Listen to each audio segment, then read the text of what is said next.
Shalom, Bapak Ibu Saudara-saudara luar biasa kasih Tuhan yang selalu melingkupi kehidupan kita hari ini. Dia memberi kesempatan kita untuk beribadah kepadanya. Mari kita menyanyi Aku Suka Membagi.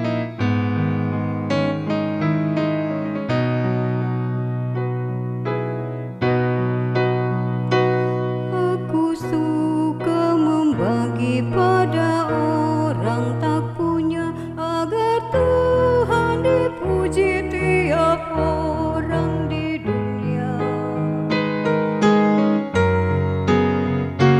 Aku suka membagi pada orang tak punya, agar Tuhan dipuji tiap orang di dunia.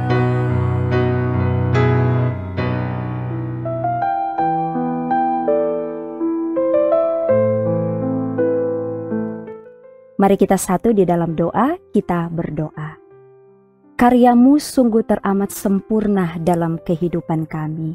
Berkat-Mu selalu nyata dalam kehidupan kami. Hari ini terbukti kami bersyukur Tuhan masih lagi memberikan kami waktu dan kesempatan untuk boleh belajar firman Tuhan, untuk boleh membaca Alkitab, untuk boleh mendengarkan sapaan Tuhan lewat firman-Mu. Maka sebelum kami baca Alkitab ini, sebelum kami renungkan bersama, kami bermohon biar kiranya Tuhan taruh hikmat kepada kami semua. Roh Kudus membantu kami agar supaya kami dapat memahami maksud dan kehendak Tuhan ini melalui firman Tuhan untuk dapat kami lakukan dalam kehidupan kami setiap hari. Maka berfirmanlah Engkau Tuhan, kami siap untuk mendengarkannya. Haleluya, amin. Saudara-saudara, hari ini kita akan membaca dalam Ulangan pasal 10 ayat 18 hingga ayatnya yang ke-19. Firman Tuhan berkata, yang membela hak anak yatim dan janda dan menunjukkan kasih-Nya kepada orang asing dengan memberikan kepadanya makanan dan pakaian. Sebab itu haruslah kamu menunjukkan kasih-Mu kepada orang asing, sebab kamu pun dahulu adalah orang asing di tanah Mesir. Saudara-saudara, tema perenungan kita di hari ini adalah tunjukkan kasih-Mu kepada sesama yang membutuhkan pertolongan. Saudara-saudara, tidak semua orang yang berkuasa peduli pada yang lemah. Seringkali semakin tinggi posisi seseorang, semakin jauh ia dari jeritan mereka yang tertindas. Tapi Allah kita berbeda. Dalam Ulangan 10 ayat 17, Musa memperkenalkan Allah sebagai Allah segala Allah dan Tuhan segala Tuhan. Allah yang besar, kuat dan dahsyat. Tapi langsung setelah itu, ia menyatakan bahwa Allah ini membela hak anak yatim, janda, dan orang asing. Itu di ayat 18. Ini bukan kontradiksi, melainkan kesempurnaan karakter ilahi. John Calvin pernah berkata, "There is nothing more glorious in God than His mercy and care for the lowly." Tidak ada yang lebih mulia dalam diri Allah selain belas kasihan-Nya kepada yang hina. Allah yang agung itu tidak menjauh dari penderitaan manusia.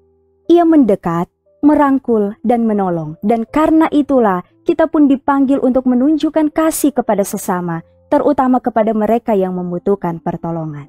Ayat 18 mengajak kita melihat siapa Allah sebenarnya. Ia bukan hanya maha kuasa, tetapi ia juga maha kasih. Ia membela hak anak yatim dan janda, dan memberi makanan dan pakaian kepada orang asing.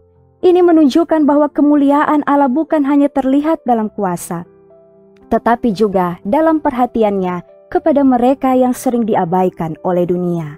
Kasih Tuhan bukan hanya kata-kata, tetapi terwujud dalam tindakan konkret. Ia memperhatikan kebutuhan dasar orang-orang yang tidak memiliki daya, yakni makanan dan pakaian.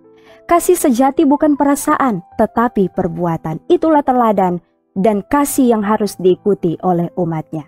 Di ayat 19 adalah panggilan yang jelas. Sebab itu, haruslah kamu menunjukkan kasih-Mu kepada orang asing.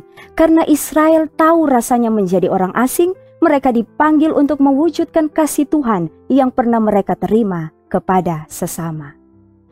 Maka saudara-saudara, dari pembacaan ini ada pesan firman bagi kita semua, yakni yang pertama, kenali kasih Allah yang adil dan penuh belas kasih.